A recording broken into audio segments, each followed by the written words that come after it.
नमस्कार दोस्तों, आप सभी का स्वागत है आपके अपने यूट्यूब चैनल शांति निकेतन में। आज जो यह हम वीडियो लेकर आए हैं यह हिंदी की अन्य गद्य विधाओं पर है। जो गद्य विधाएं लगी हैं हमारे यूपीएससी के सिलेबस में, जैसे आत्मकथा में अपनी खबर है, पांडे बेचन शर्मा उग्र की जीवनी, आवारा मसीहा है, और संस्मरण है सुधिया उस चंदन वन की, यात्रा साहित्य है चिड़ों पर चांदनी, रेखा चित्र है मेरा परिवार, रिपोर्ताज है ऋणजल धनजल, डायरी है अकेला मेला, साक्षात्कार है प्रेमचंद के साथ 2 दिन, और पत्र साहित्य से 2 रचनाएं लगी हैं, निराला के पत्र और चिट्ठी पत्री। तो हम ये 10 रचनाओं को देखेंगे। इन 10 रचनाओं की जितनी भी महत्वपूर्ण बात हो सकती है परीक्षा के दृष्टिकोण से, वो सारी बातें हम आपको बताने की कोशिश करेंगे। तो उम्मीद है अगर आपको वीडियो अच्छा लगेगा तो आप ज़रूर से ज़रूर वीडियो को लाइक करेंगे और चैनल को सब्सक्राइब करना नहीं भूलिएगा। इसके अलावा अगर आपको हिंदी विषय से संबंधित और भी वीडियो चाहिए तो आप हमें कमेंट करके बता सकते हैं, वो सभी हम आपको उपलब्ध कराने की पूरी कोशिश करेंगे। और इसके साथ आप सभी को चैत्र नवरात्रि की बहुत बहुत शुभकामनाएं। माता रानी हम सब पर, आप सभी पर अपनी कृपा दृष्टि बनाएं और सबको अपने जीवन में लक्ष्य की प्राप्ति हो। तो इसी के साथ शुभकामनाओं के साथ चलिए हम अपना वीडियो स्टार्ट करते हैं। हमारी पहली रचना है अपनी खबर, आप सभी देख रहे हैं। इसके विधा क्या है? आत्मकथा है। इसके लेखक कौन है? पांडे बेचन शर्मा उग्र। तो अब जरा ठहर कर बात कर लेते हैं पांडे बेचन शर्मा उग्र पर। पांडे बेचन शर्मा उग्र की बात करें तो इनका जन्म जो है उत्तर प्रदेश के मिर्ज़ापुर ज़िले के चुनार नामक कस्बे में 1900 ईस्वी को हुआ था। ठीक है। इनके पिता का नाम बैद्यनाथ पांडे था। ये सरयू पारीय ब्राह्मण थे। बहुत ही अभावग्रस्त परिवार में इनका जन्म हुआ था और बात इसीलिए बचपन से ही ये रामलीलाओं में काम करने लगे थे। ठीक है। अभिनय अभिनय कला में ये बड़े कुशल थे और साहित्य के प्रति इनका जो प्रगाढ़ प्रेम था वो लाला भगवान दीन के सामीप्य में आकर के, उनके सानिध्य में आकर के इनको हुआ। ठीक है। तो ये मोटी मोटी बातें थी इनके बारे में। इसके अलावा इन्होंने जो है मतवाला पत्र में भी काम किया है। ये इसके पहले ये काशी के दैनिक पत्र जो था आज में ऊट पटांग शीर्षक से व्यंग्यात्मक लेख भी लिखा करते थे। ठीक है। ये सारी बातें आप याद रखिएगा। इसके अलावा अगर हम बात करें तो फिर इन्होंने भूत नामक हास्य व्यंग प्रधान एक पत्र भी निकाला था और ऊट पटांग शीर्षक से ये अष्टावक्र के नाम से लेख लिखा करते थे। और इसके अलावा अगर हम बात करें तो गोरखपुर से प्रकाशित होने वाले स्वदेश पत्र के दशहरा अंक का संपादन इन्होंने ही किया था। इसके अलावा कलकत्ता से प्रकाशित होने वाले उस समय मतवाला पत्र मतवाला पत्र में भी इन्होंने काम किया था। मतवाला ने ही इन्हें पूर्ण रूप से साहित्यिक बना दिया। ठीक। इसके अलावा फरवरी सन 1938 ईस्वी में इन्होंने काशी से उग्र नामक एक साप्ताहिक पत्र भी निकाला था। ठीक है। इसके अलावा अगर बात करें तो इंदौर से निकलने वाली बीड़ा नामक मासिक पत्रिका में इन्होंने सहायक संपादक का भी कार्य किया था। ठीक है। तो ये इनकी इम्पोर्टेंट बातें थी। और इसके अलावा विक्रम नामक एक मासिक पत्र इन्होंने पंडित सूर्य नारायण व्यास के सहयोग से निकाला था। तो ये सारी इम्पोर्टेंट बातें थी जो ज़रूरी थी, वो हमने आपको बता दिया। और इनका जो निधन है वह 1967 ईस्वी में दिल्ली में हो गया था। ठीक है। तो इनका समय है 1900 से 1967 ईस्वी। अब बात करते हैं रचना पे। रचना है अपनी खबर, इनकी आत्मकथा है। इसका प्रकाशन हुआ था 1960 ईस्वी में, यानी इनकी मृत्यु से 7 साल पहले। यह सभी आत्मकथा, जितनी आत्मकथा विधा है उसमें चर्चित आत्मकथाओं में से एक मानी जाती है। लेखक ने इसे 60 वर्ष की आयु के उपरांत लिखा था। ठीक है। लेखक के जीवन के प्रारंभिक 21 वर्षों को आधार बना करके लिखा गया है यह जो है। लेकिन हम इसमें जब पढ़ेंगे ये आत्मकथा, जब हम पढ़ते हैं तो उसमें हमने क्या देखने को मिलता है कि कथाएं जो हैं कहीं कहीं 21 वर्ष से ज़्यादा भी हो गई हैं। घटनाओं में जो है एक रूपता नहीं दिखती है, मतलब एक क्रमबद्धता जो है नहीं है। कहीं कहीं घटनाएं इधर उधर भी हो गई हैं, तो घटनाओं का क्रम हम टूटता हुआ भी देख सकते हैं। इन्हें अपनी आत्मकथा लिखने के लिए प्रेरणा दी मिली थी शिव पूजन सहाय से। ठीक है, शिव पूजन सहाय से इन्हें अपनी आत्मकथा लिखने की प्रेरणा प्राप्त हुई थी। इसके अलावा हम बात करेंगे, अगर हम इनकी कुछ महत्वपूर्ण रचनाओं को पहले देख लेते हैं, तो जैसे हाँ ये भी इम्पॉर्टेंट है। तो पहली बात, इनके कुछ नाटक थे, जैसे महात्मा ईसा, चुंबन, चार बेचारे, गंगा का बेटा, आवास, अन्नदाता, माधव महाराज महान। इनके कुछ उपन्यास थे, जैसे चंद हसीनों के खतूत, दिल्ली का दलाल, बुधुआ की बेटी, शराबी घंटा, सरकार तुम्हारी आंखों में, कढ़ी में कोयला, जी जी जी, फागुन के दिन चार, जूहू। इनकी कहानी है भुनगा, उसकी माँ, चांदनी और इत्यादि बहुत सी कहानियाँ। ठीक है, इसके अलावा अगर हम बात करें तो इनकी जो है पत्रिका है स्वदेश, स्वराज, वीणा और विक्रम। इन्होंने तुलसीदास इत्यादि पर कुछ आलोचनात्मक निबंध भी लिखे। इसके अलावा इनकी मित्र मंडली में बात करें तो सूर्यकांत त्रिपाठी निराला जी, प्रसाद जी, शिवपूजन सहाय जी, विनोद शंकर व्यास जी जैसे महान साहित्यकार सम्मिलित थे। और मुख्य रूप से इन्हें दो लोग ज़्यादा प्रिय थे, जैसे गोस्वामी तुलसीदास इनके प्रिय रहे हैं कवि, और उर्दू के प्रसिद्ध शायर गालिब जी। ठीक है, तो ये कुछ इम्पोर्टेंट बातें थी। अब अगर हम बात करें अपनी खबर की, तो अपनी खबर जो है वह उसमें टोटल 17 अध्याय हैं, जिसमें से 13 अध्याय बहुत ही महत्वपूर्ण है। और अगर हम बात करें 9 अध्याय प्रमुख व्यक्तियों से संबंधित है। ठीक है, तो इसके अलावा और हम देखेंगे, यह जो आत्मकथा है नैतिकता के धरातल पर अपने उन्मुक्त अभिव्यक्ति के लिए जानी जाती है। एक तरफ इस आत्मकथा पर अश्लील होने का भी आरोप लगा आगे चल के, तो दूसरी ओर उग्र की आत्मा अभिव्यक्ति जो है उसे तुलसी और निराला की आत्मसंवेदना के समकक्ष रहकर पढ़ा गया है। अगर हम बात करें इस आत्मकथा में उग्र जी ने अपने बचपन से लेकर प्रौढ़ावस्था तक के उन तमाम गतिविधियों का जिक्र किया है, उन्हें खोला है, जो समाज में एक तरीके से वर्जित भी हैं, उन घटनाओं को भी बोला है उन्होंने। ठीक है, और इसके अलावा अगर हम देखें तो इनका अध्याय की अगर हम बात कर लें तो अध्याय 3 जो है अपनी खबर आत्मकथा का ही शीर्षक है। 17 अध्याय पहले हम देख लेते हैं। 17 अध्याय इस प्रकार है। दिग्दर्शन, पहला अध्याय है दिग्दर्शन, याद रखिएगा। दूसरा है प्रवेश, तीसरा अपनी खबर, चौथा है धरती और धान। एक एक सारे अध्याय का एक एक पार्ट में क्या क्या है वो हम आपको बताते हुए चलते हैं, तो ज़्यादा आराम रहेगा आपको समझने में। पहला जो अध्याय है दिग्दर्शन, ठीक है, दिग्दर्शन में इन्होंने व्यापक रूप से अपने आप को देखने की कोशिश की है। ठीक है, इन्होंने एक खास तौर पे इसमें तुलसी और निराला का प्रभाव देखने को मिलता है। आत्मवेदना के अगर दृष्टिकोण से इन्होंने तुलसी और निराला के समकक्ष रहकर अपनी आत्मवेदना को प्रकट किया है। तुलसी के विनय पत्रिका के जैसे दैन्य ग्लानि है, उसी तरह उग्र के जीवन का आत्म विश्लेषण भी कुछ इसी प्रकार का है। जैसे एक पंक्ति यहाँ मिलेगी, जब जन्म जन्म जग दुख दुखहूँ दिसि पायो। ये पंक्ति है और इसे आप याद रखिएगा। अब हम बात करें द्वितीय अध्याय की, प्रवेश। तो प्रवेश जो है उसका अधिकांश भाग प्रकाशक महोदयों पर और निराला जी के ऊपर केंद्रित है, जिसका उग्र जी के जीवन में बहुत ही ज़्यादा घनिष्ठ संबंध रहा है। इसी जो पार्ट है इसी में उग्र जी ने अपनी इस आत्मकथा को इन्होंने आत्मकथा को सावधानी से पढ़ने की मांग की है।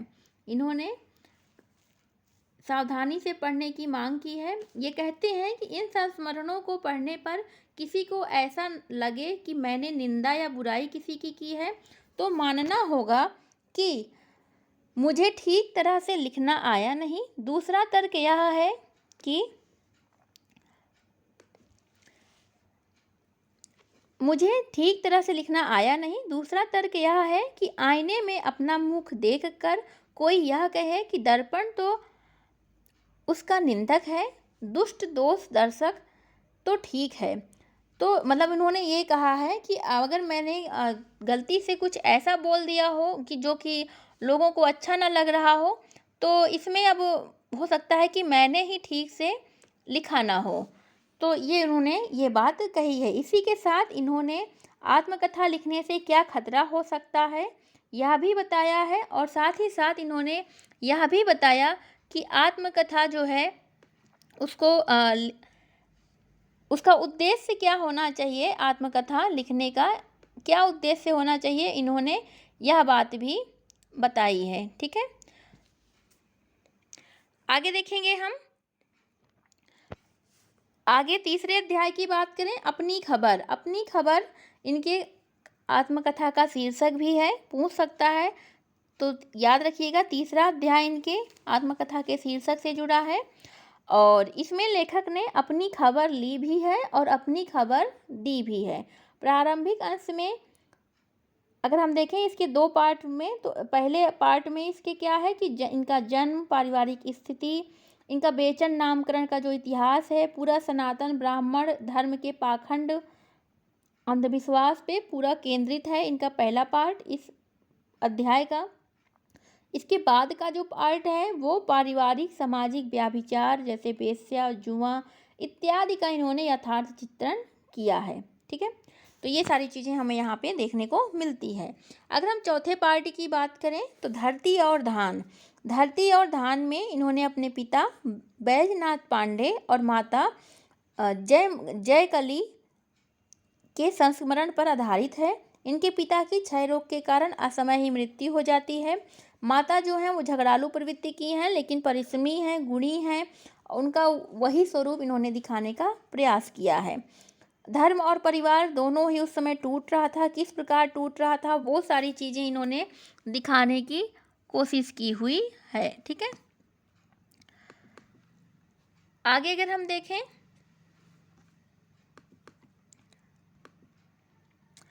तो अगला है पांचवा अध्याय जो है वो है चुनार।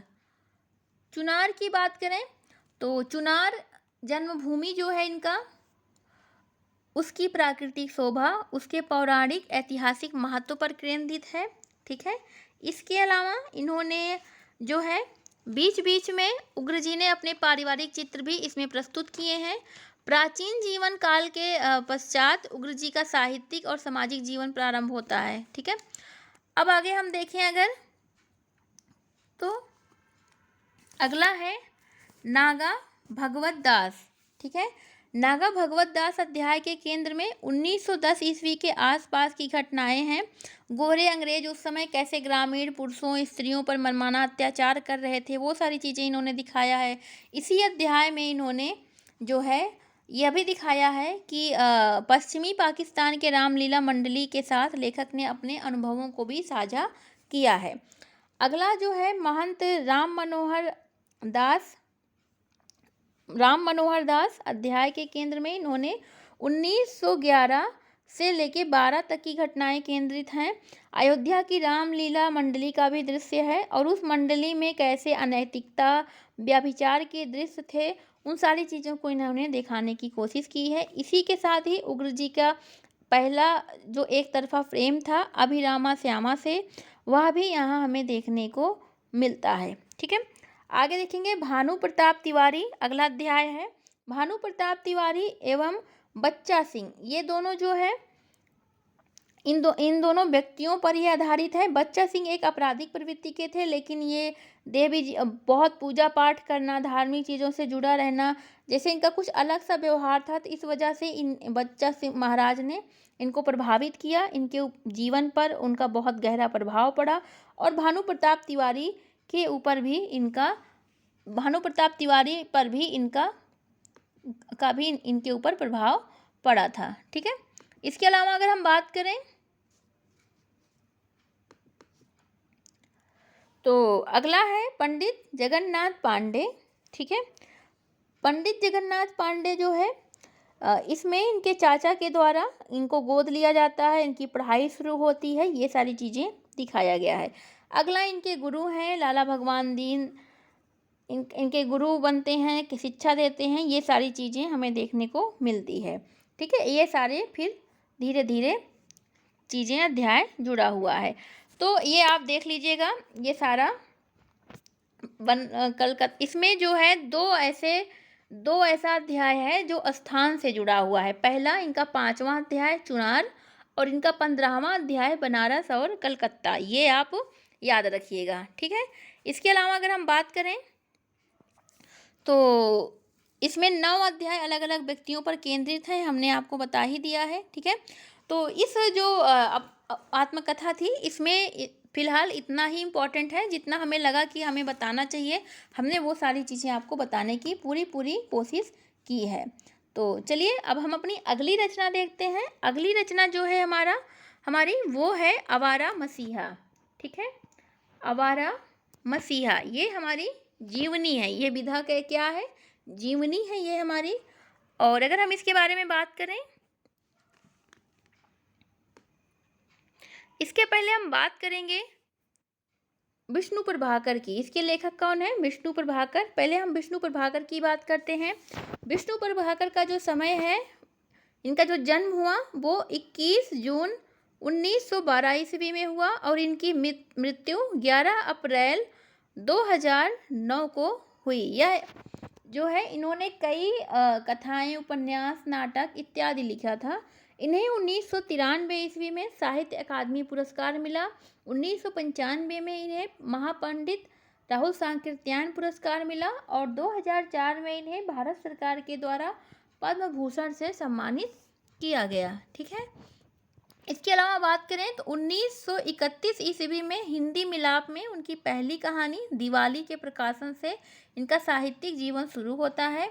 1939 ईस्वी में इन्होंने अपना पहला नाटक हत्या के बाद लिखा, ठीक है।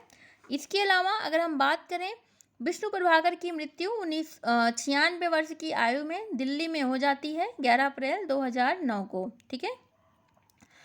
और इनके अगर हम रचनाओं की बात करें, इनके उपन्यास हैं ढलती रात 1951, निशिकांत 1955, तट के बंधन, दर्पण का व्यक्ति 1968, परछाई 1968, कोई तो 1980, अर्धनारीश्वर 1992। कहानी संग्रहों की बात करें तो एक कहानी का जन्म, इनकी कहानियों का संग्रह है 2008 में, आदि और अंत 1945, रहमान का बेटा 1947, जिंदगी के थपेड़े 1952, संघर्ष के बाद 1953, धरती अब भी घूम रही है 1959, सफ़र के साथी 1960, खंडित पूजा 1960, सांचे और कला 1962, मेरी 10 कहानियाँ 1967, मेरी प्रिय कहानियाँ 1970, पुल टूटने से पहले 1977, मेरा वतन 1980, मेरी लोकप्रिय कहानियाँ 1981, मेरी बद्रीनाथ यात्रा, जैसे इनकी कुछ कहानियाँ, जिंदगी एक रिहर्सल 1986, एक और कुंती 1985। इनकी कविता है चलता चला जाऊँगा 2009 में इन्होंने लिखा। इसके अलावा इनके कुछ नाटक थे, जैसे युगे युगे क्रांति 1969, टूटते परिवेश 1974, कुहासा और किरण 1975, बंदिनी 1979, सत्ता के आर पार 1981, जैसे कुछ प्रमुख नाटक थे इनके। और आत्मकथाएं हैं इनकी, इन्होंने संपादन किया है जाने अनजाने, ठीक है। और इन्होंने जीवनी लिखी आवारा मसीहा, ठीक है। तो ये सारी कुछ इनकी प्रमुख रचनाएं थी। अब हम बात करेंगे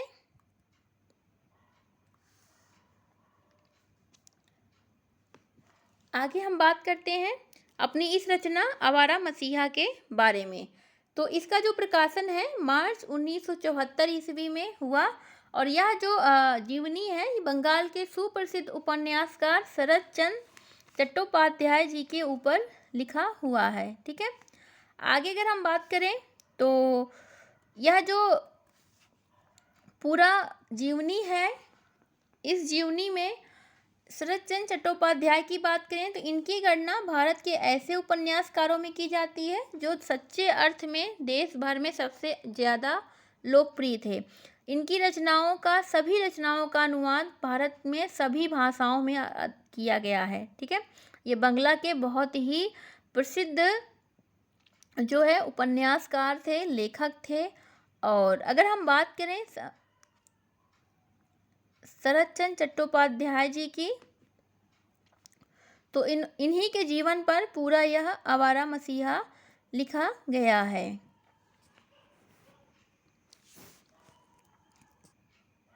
यह विष्णु प्रभाकर की ऐसी महत्वपूर्ण रचना है जिस पर इनको साहित्य अकादमी पुरस्कार भी दिया गया था। इसके अलावा अगर हम बात करें तो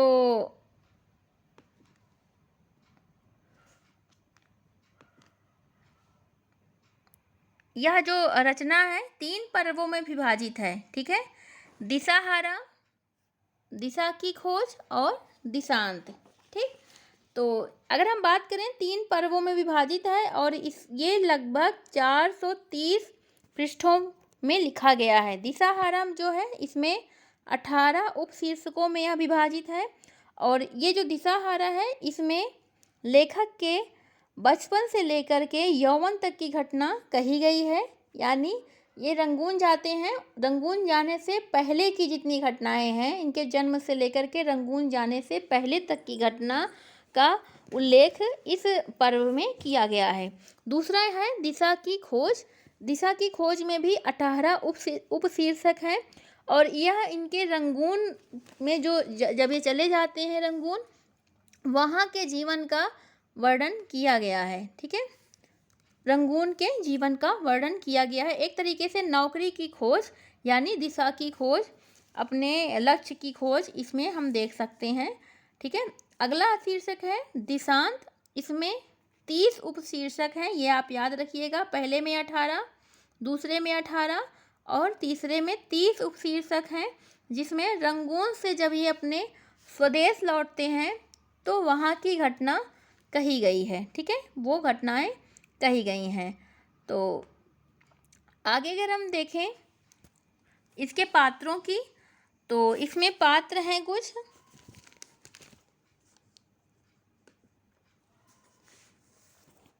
जैसे मोतीलाल। मोतीलाल जो थे वो शरत चंद्र के पिता थे। सुरेंद्रनाथ शरत चंद्र के मामा थे। राजू या इंद्रनाथ इनके मित्र थे। नीरदा जो होती है वो इनके जब यौवनावस्था की प्रेमिका होती है। धीरू नौकर होता है और धीरू इनके बचपन का साथी होता है, इनके बचपन का दोस्त रहता है। शांति जो होती है वो शरत की पहली पत्नी होती है, फर्स्ट वाइफ। हिरण्मयी जो होती है हिरण्मयी जो होती है वो शरत की सेकंड वाइफ होती है, दूसरी पत्नी। इनका कहीं कहीं का नाम मोसदा भी दिखता है हमें। और भुवन मोहिनी जो है वो शरत चंद्र की माँ होती हैं, ठीक है। तो ये जो इम्पोर्टेंट था वो हमने आपको इसमें बता दिया है। और अगर आपको इसमें कुछ और इम्पोर्टेंट दिखे तो आप हमें बताइएगा कमेंट करके, ठीक है। इसके अलावा हम फिर भी देख ले रहे हैं कि अगर कोई कुछ भी छूट जाए इस चीज़ों से, ताकि आप लोगों का कुछ भी नुकसान ना हो, तो वो हम पूरी कोशिश कर रहे हैं, ठीक है। बाकी हमने सारी चीज़ें बता दी हैं। इस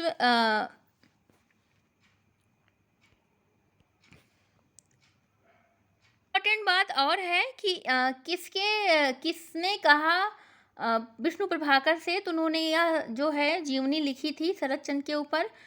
तो हिंदी ग्रंथ रत्नाकर बम्बई के अध्यक्ष थे श्री नाथूराम प्रेमी।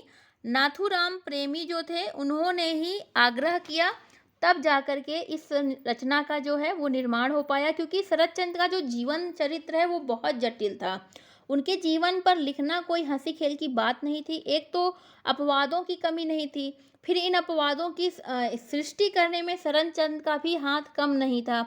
एक तो घुमक्कड़, गप्पी, आवारा, नाम ही कैसा है, आवारा मसीहा, एकदम विरोधाभास है ना। किंतु अपूर्व प्रतिभाशाली, ममतामयी, अंतर्मुखी लेखक का संपूर्ण प्रमाणिक जीवन चरित्र लिखना तो और भी कठिन काम हो जाता है। लेकिन इस जीवनी के निर्माण में विष्णु जी ने 14 वर्ष व्यतीत किए। कितने साल? 14 साल लगाया इन्होंने पूरा इस जीवनी को लिखने में। तब जाकर के इन्होंने खोजा, एक एक सामग्री को प्रमाण के रूप में उपलब्ध किया, ठीक है। शरत चंद्र की समग्र जीवनी प्रस्तुत करने का दुस्साहस आज तक बंगला में किसी ने नहीं किया। वहीं असाध्य कार्य जो है विष्णु प्रभाकर जी ने कर दिखाया है। ठीक है। और शरद चंद्र जी के संपर्क में विष्णु जी कभी नहीं आए, किंतु बाह्य एवं अंतः साक्ष्य के बल पर प्रमाणिक रूप से इन्होंने आवारा मसीहा का सृजन किया। अगर हम बात करें तो यह जो जीवनी है बहुत प्रख्यात हुई। इसमें इसमें शरद चंद्र जी के व्यक्तिगत और साहित्यिक जीवन का लेखा जोखा प्रस्तुत है। यह जीवनी कल्पित नहीं है, बल्कि यह एक व्यक्ति की जीवनी है, शरद चंद्र की जीवनी है। संपूर्ण जीवनी में शरद चंद्र ही प्रमुख पात्र के रूप में हमें दिखाई देते हैं। विष्णु प्रभाकर जी ने शरद की कथा को औपन्यासिक शैली में प्रस्तुत किया है। ठीक है। इसके अलावा अगर हम बात करें, उपन्यास के समान इसकी कथा वस्तु में रोचकता पाई गई है। ठीक है। इस जीवनी का प्रमुख आधार शरद का कथा साहित्य रहा है। वास्तव में कहें तो आवारा मसीहा एक ऐसी रचना है जिसमें जीवनी, संस्मरण, रेखा चित्र, कहानी, नाटक आदि अनेक विधाओं के दर्शन हमें दिखते हैं। संभवतः इसका कारण यह है कि शरद का जीवन एवं चरित्र इतना वैविध्यपूर्ण है कि उसे किसी एक विधा में बांटना बहुत कठिन हो जाता है। ठीक है। और जैसा कि हमने आपको भी बताया, इन्होंने 3 पर्वों में विभाजित किया है, दिशाहारा, दिशा की खोज और दिशांत। दिशाहारा में 18 शीर्षक हैं। हमने बताया था आपको 18 शीर्षकों में इन्होंने विदा का दर्द, भागलपुर में कठोर अनुशासन, राजू उर्फ इंद्रनाथ का परिचय, वंश का गौरव, होनहार वीरवान, रॉबिन हुड, अच्छे विद्यार्थी में क्या, कथा विद्या विशारद तक, मतलब ये सारी इसके पार्ट हैं। ठीक है। एक प्रेमोत्पल आत्मा, वह युग, नाना परिवार से विद्रोह, शरद के घर में मत आने दो, राजू उप इंद्रनाथ की याद, सृजन का युग, ये सारे पार्ट हैं इसके। तो बचपन से लेकर के युवा अवस्था तक की कहानी कही गई है। शरद चंद्र की बात करें तो शरद चंद्र जी का जन्म बंगाल के हुगली जिले में एक गांव था देवानंदपुर, वहाँ पे 15 सितंबर 1976 ईस्वी में हुआ था। ठीक है। बाकी जो इम्पोर्टेंट था हमने आपको बता दिया। ठीक है। और हम देख ले रहे हैं, अगर कुछ और भी इम्पोर्टेंट बचता है तो आपको बता देंगे, क्योंकि आपका कुछ भी ना छूट ना पाए, सारा कुछ आपका क्लियर हो जाए, ये हमारी पूरी कोशिश है। ठीक है। एक और पंक्ति है, इलाचंद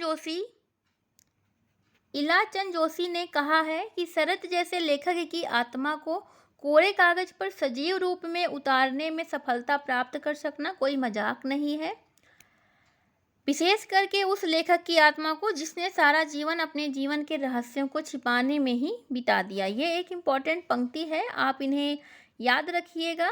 ठीक है।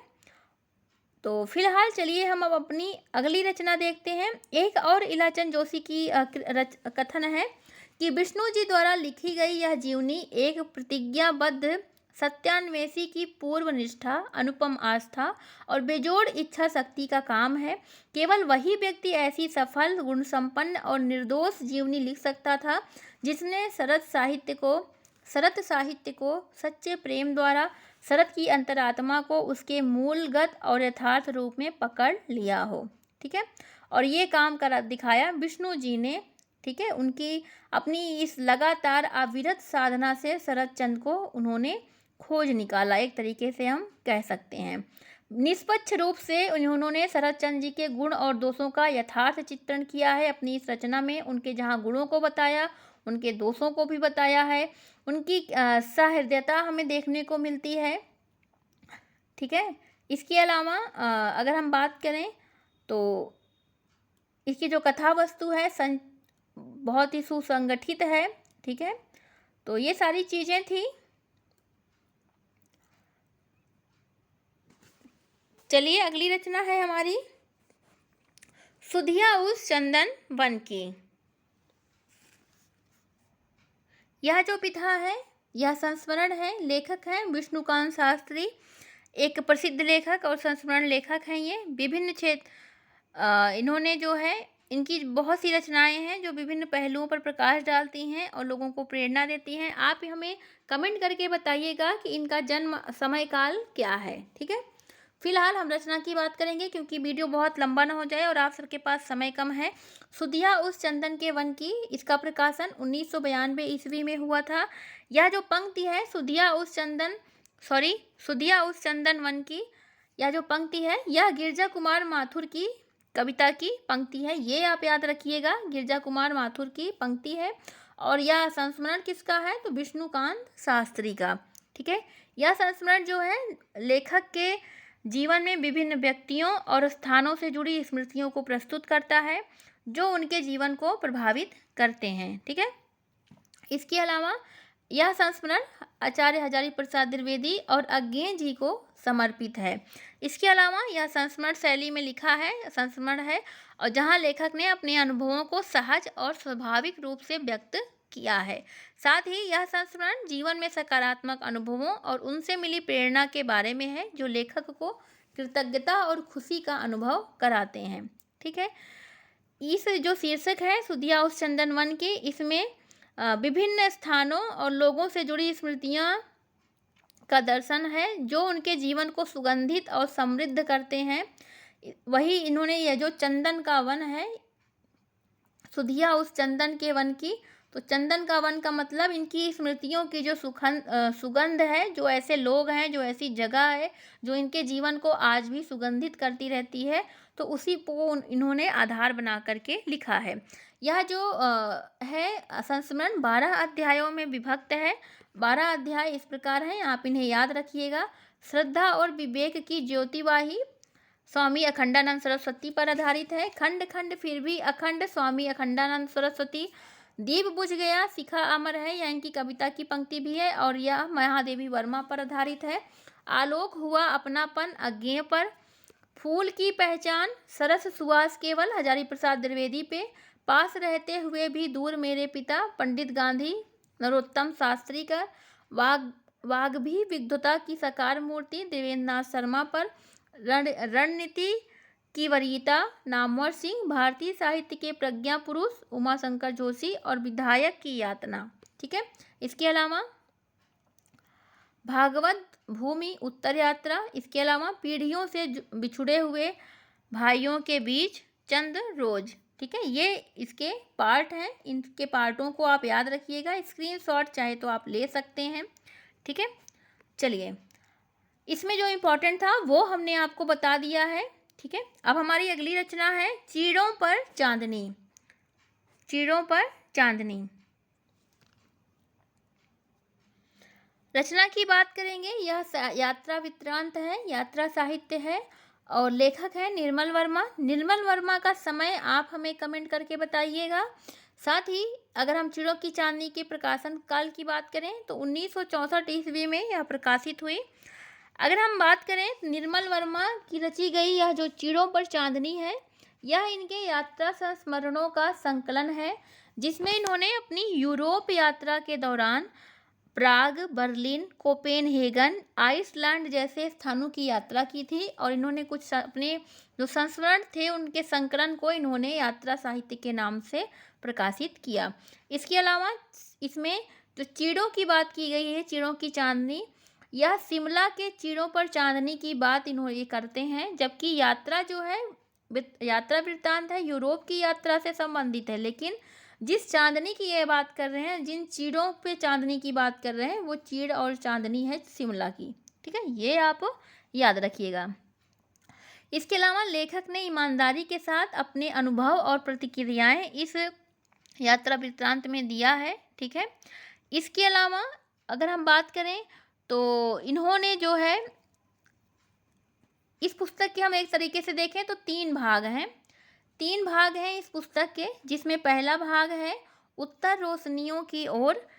उत्तर रोशनियों की ओर जिसमें उपशीर्षक रूप में है, उपभाग के रूप में व्यस्त और एक उदास नगर, रोती हुई ममेट का शहर। इसके अलावा उत्तरी रोशनियों की ओर सफ़ेद रातें और हवा। ठीक है, दूसरा पार्ट है इनका चीड़ों पर चांदनी। ठीक है, पहला था उत्तर रोशनियों की ओर, दूसरा है चीड़ों पर चांदनी जो कि इनका यात्रा वृत्तांत का शीर्षक भी है। यह भी 5 पार्ट में विभाजित है। इसके भी 5 उपशीर्षक हैं, जिसमें पहला है लेह से एक संस्मरण, दूसरा है वर्तराम के एक शाम, पेरिस एक स्टिल लाइफ, वियना और दूसरे भाग का 5वां उपशीर्षक का नाम है चिड़ों पर चांदनी। ये आप ध्यान में रखिएगा, ठीक है।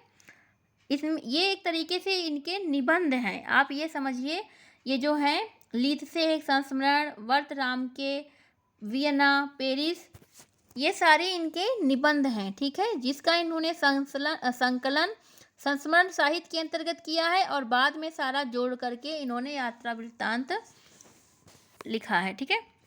तीसरा पार्ट है देहरी के पार, जिसमें इनके जो है 3 निबंध हैं। 3 निबंध कौन कौन है? लैक्सनेस एक इंटरव्यू, राफ्का और चापेक समकालीन चेक साहित्य, देहरी के भीतर चेखव के पत्र, ठीक है। इन तीनों निबंधों पर विचार अगर हम करें तो पहला निबंध इंटरव्यू या साक्षात्कार है, ठीक है, और दूसरा निबंध भी वही उसी से संबंधित है, और तीसरे निबंध में इन्होंने चेखव के पत्रों पर विचार किया है, ठीक है।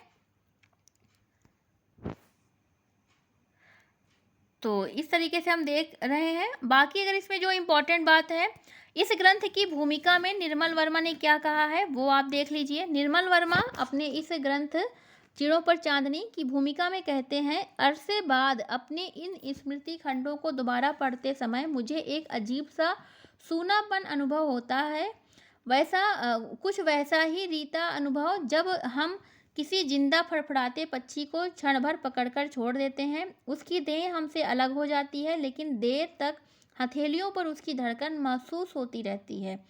एक दूरी का अभाव जो सफरी सूटकेस पर विभिन्न देशों के लेबलों पर लटका रहता है, उन्हें न रख पाने का मोह रह जाता है, न फेंक पाने की निर्मलता ही जुड़ पाती है। इन पुराने लिफाफों के पीछे कितने चेहरे हाथ से हाथ मिलाने के गर्म स्पर्शों, होटलों के खाली कमरे छिपे हैं। क्या इनका लेखा जोखा कभी संभव हो सकेगा? स्पष्ट रूप से अगर हम बात करें तो लेखक की भूमिका का यह जो लाइन है या जो उद्धरण है, इसमें इन्होंने अपनी यात्राओं को संस्मरण से जोड़ा है, ठीक है। चलिए, तो इस तरह से हम कह सकते हैं एक तरीके से कि टोटल 12 निबंध, चिड़ों पर चांदनी में टोटल 12 निबंध हैं, ठीक है, 12 निबंध, ठीक है, ये आप याद रखिएगा। आगे हम बढ़ते हैं अगले अपने रचना की ओर। अगली रचना है हमारा मेरा परिवार, जो कि एक रेखाचित्र है, इसे संस्मरण भी माना जाता है। इसको जो लिखा है वो महादेवी वर्मा जी ने लिखा है, और यह महादेवी वर्मा जी का चौथा संस्मरण या रेखाचित्र है, कह सकते हैं। महादेवी वर्मा की बात करें तो 26 मार्च 1907 ईस्वी को इनका जन्म हुआ और 11 नवंबर 1987 ईस्वी को इनका निधन हो गया। ये प्रसिद्ध हिंदी कवित्री, गद्य लेखिका और नाटककार भी रही हैं। इन्हें आधुनिक युग का मीरा कहा जाता है। इनकी कविताओं में हमें प्रकृति प्रेम और मानवीय भावनाओं का गहरा चित्रण देखने को मिलता है। इनकी रचनाएं हैं यामा, निहार, नीरजा, रश्मि, गीतिका इत्यादि, ठीक है। बाकी अगर हम बात करें, इनका जन्म जो है फर्रुखाबाद उत्तर प्रदेश में हुआ था। और अभी फिलहाल हम रचनाओं की बात करते हैं। मेरा परिवार जो रचना है उसके बारे में, इनमें इन्होंने अपने पालतू जानवरों के साथ अपने संबंधों को रेखांकित किया है। जो इनके पालतू जानवर थे उसके साथ इनका कैसा लगाव था, वो सारी बातें इन्होंने अपनी इस रचना के माध्यम से दिखाया हुआ है। तो एक तरीके से देखें, इनके जो इसमें टोटल 7 संस्मरण हैं, ठीक है। और अगर हम जानवरों की बात करें, पशु पक्षियों की, तो टोटल 9 पशु पक्षियों की बात कही गई है, ठीक है।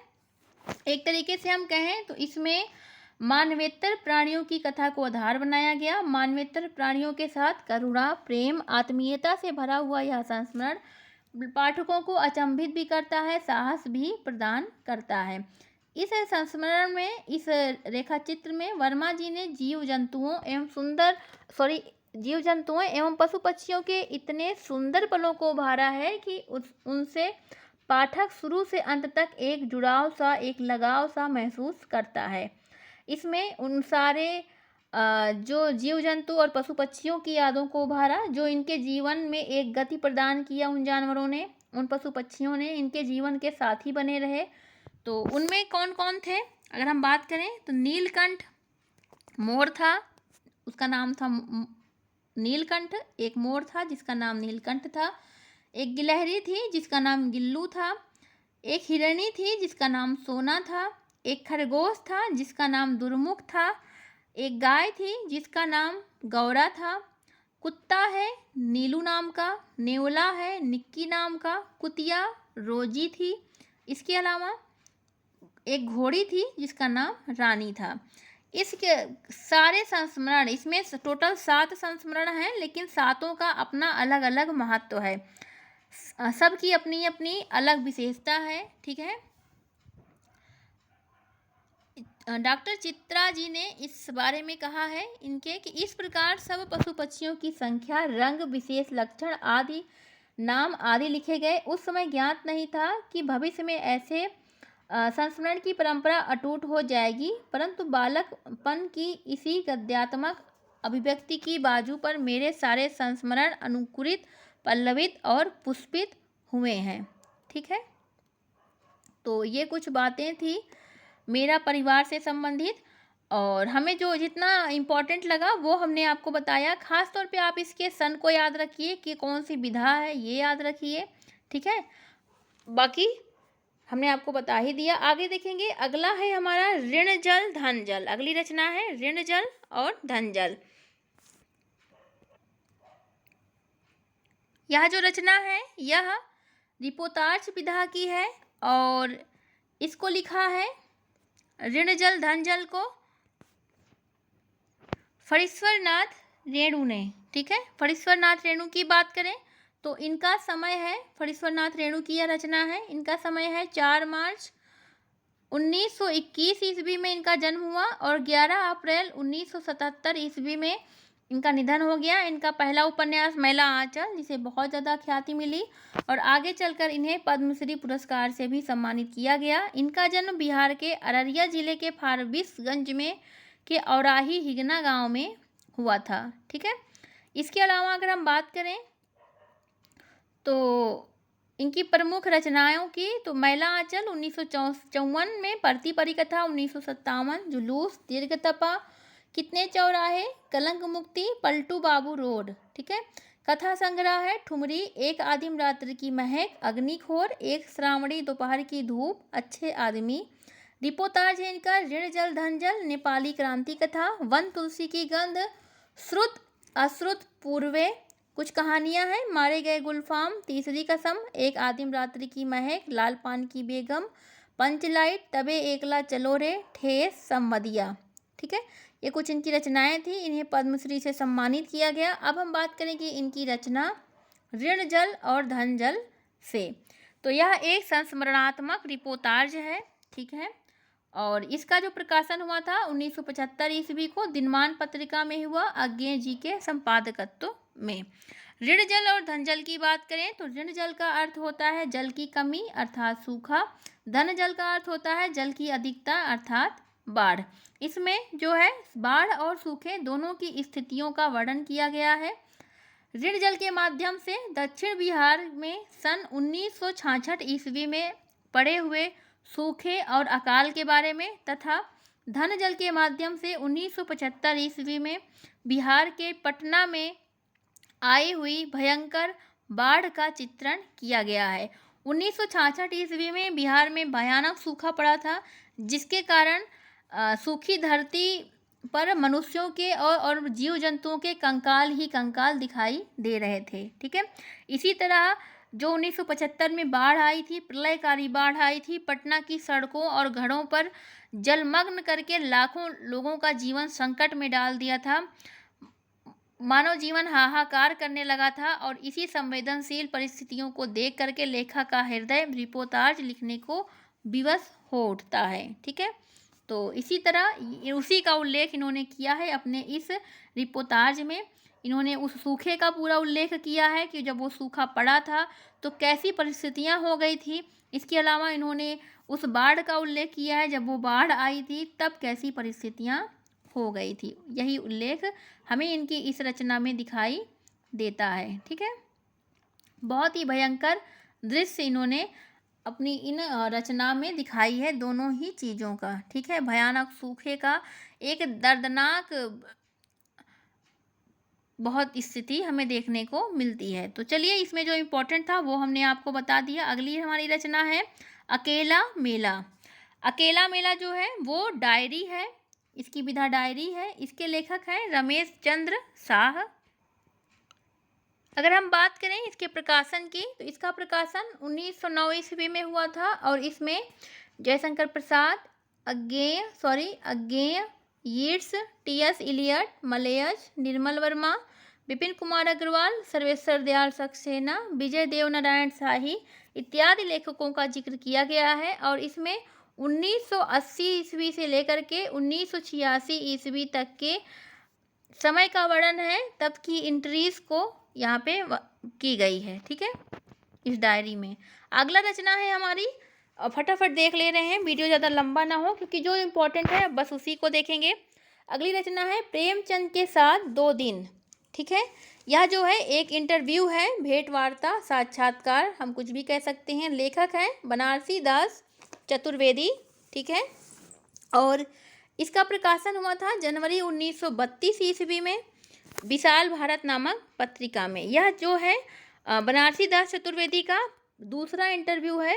इन्होंने पहला इंटरव्यू रत्नाकर जी से बातचीत, इनका पहला इंटरव्यू था, पहला साक्षात्कार साहित्य रत्नाकर जी से बातचीत, जिसका प्रकाशन 1931 ईस्वी सितंबर में हुआ था। और दूसरा इंटरव्यू है प्रेमचंद के साथ 2 दिन, जिसका प्रकाशन जनवरी 1932 ईस्वी में विशाल भारत पत्रिका में हुआ। इसमें बनारसी जी के द्वारा प्रेमचंद का लिया गया इंटरव्यू का वर्णन है। इसे पहला साहित्यिक इंटरव्यू भी कहा जाता है। ठीक है, तो ये आप इम्पोर्टेंट चीज़ों को याद रखिएगा।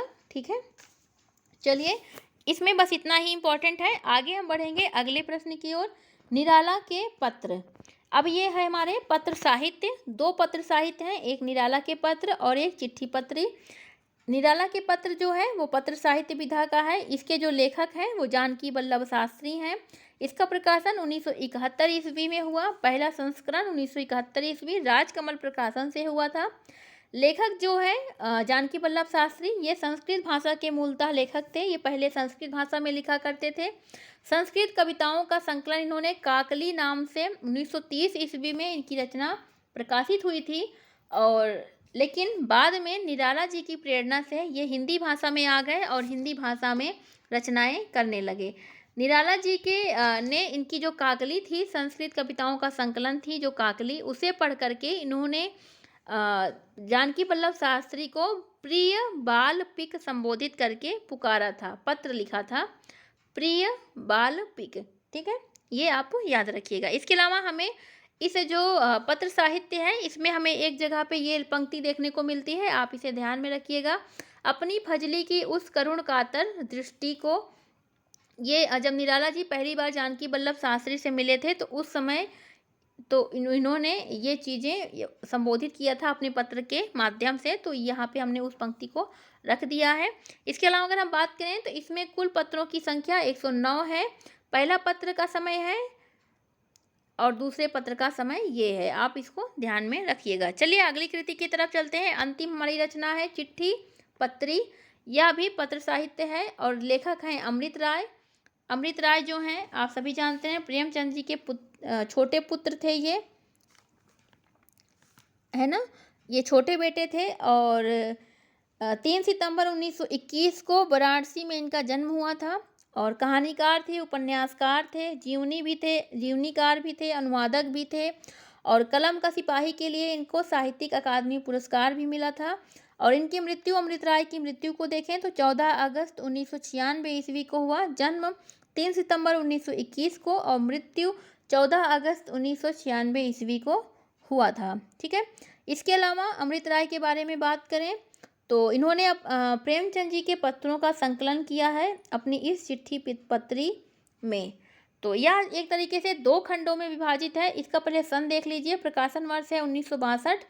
2 खंडों में विभाजित है। पहले खंड का संपादक कार्य किया है अमृत राय ने और मदन गोपाल ने। ठीक है, अमृत राय और मदन गोपाल ने। इसके अलावा दूसरे खंड का संपादन कार्य किया है अमृत राय ने।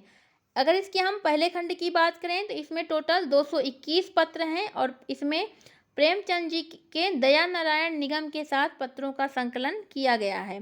दूसरे खंड में संकलित पत्रों की कुल संख्या 283 है। इसमें प्रसाद, जैनेन्द्र आदि समकालीन लेखकों के साथ पत्रों का संकलन हमें देखने को मिलता है। दूसरे पत्र में संकलित पहला पत्र इन्होंने जैनेन्द्र के नाम से लिखा है, मुंशी प्रेमचंद जी ने लिखा हुआ है जैनेन्द्र के नाम से।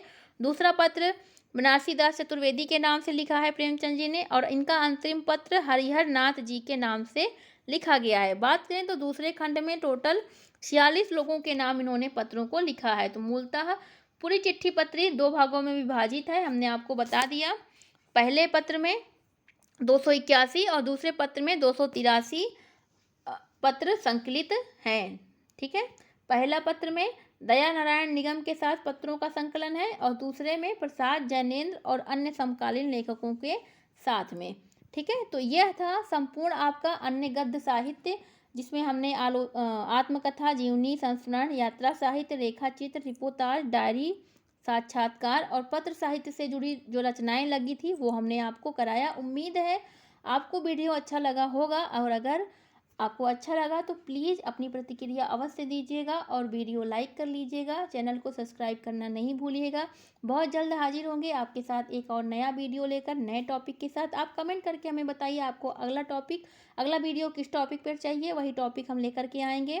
पढ़ते रहिए। ऑल दी बेस्ट आप सभी को, और एक बार फिर से आपको चैत्र नवरात्रि की बहुत बहुत सारी शुभकामनाएँ। धन्यवाद।